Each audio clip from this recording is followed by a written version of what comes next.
In this video, we will learn about recursive sequence. A sequence is called recursive if its nth term depends on previous term. In more mathematical way, it means that nth term is a function of its previous term. But how you get the first term, second term? So it is usually first few terms are given. Okay, like x1 is some constant a1, x2 is given, and so on. And after that, we have a formula for finding new xn. Okay, this new xn is used to find xn plus 1 using the same rule which is used to find xn. That is, it will be a function of now xn. The most interesting example of such sequence is Fibonacci sequence. Fibonacci sequence is not only used in mathematics, but it is related to many phenomena occur in nature. And it is given by the first term is 1, second term is also 1, and after the second term, all other term is defined as sum of previous two term, that is xn minus 1 and xn minus 2. So the first term is 1, second term is 1, and the third term will be sum of these two. So 1 plus 1 is 2.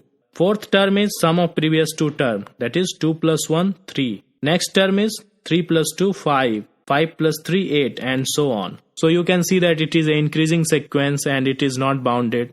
So it is not convergent. But this is an interesting example. But there are interesting recursive sequence which are convergent. And one example is this. Suppose we have a sequence defined recursively as follows. The first term is 1 and all other terms xn plus 1 is given by this formula. That is 1 by 4 of 2 times xn plus 3 for all n greater than equal to n. So the first term is 1 given. It is given that first term is 1. From x2 we have to use previous term in order to find its value.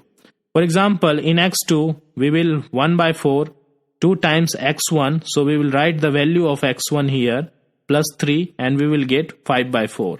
Similarly, x3 will be equal to 1 by 4 plus 2 times x2, so we will replace the value of x2 here 5 by 4 plus 3, this will be equal to 11 by 8, and so on. It is always recommended that you compute few terms of the sequence so that you can find a pattern. And we can see that this number 1 is smaller than this. So we can expect that this is a increasing sequence.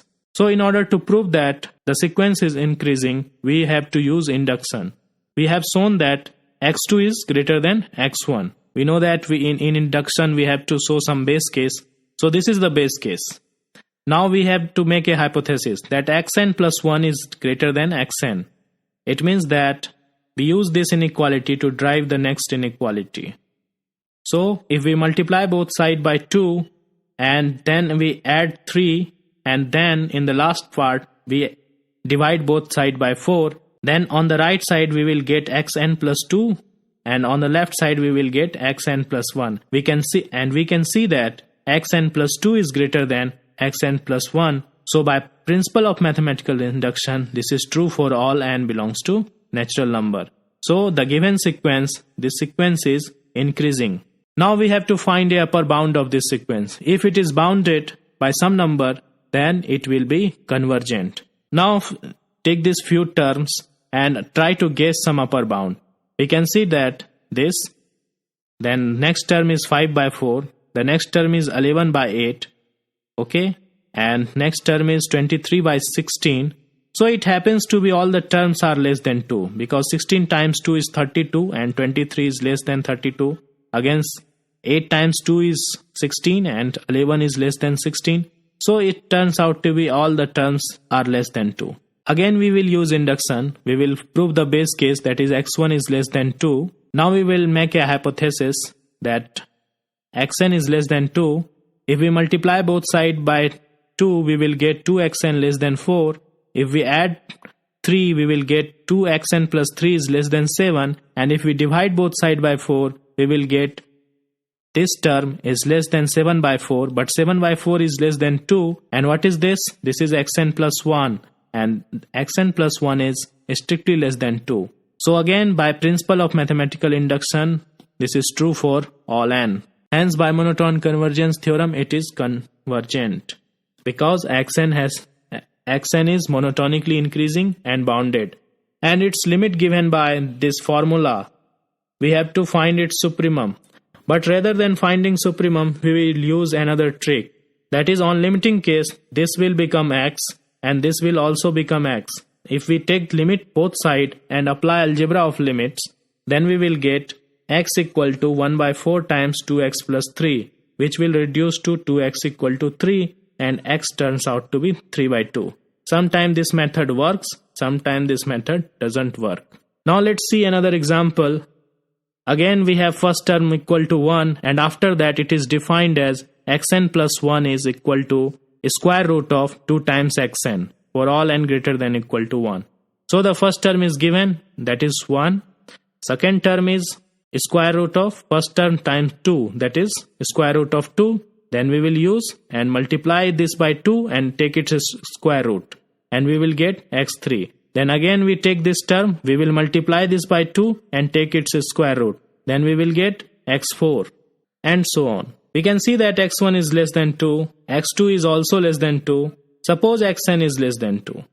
If we multiply both sides by 2, we will get 2xn is less than 4. And if we take the square root, we will get square root of 2xn less than 2. But what is this? This is xn plus 1.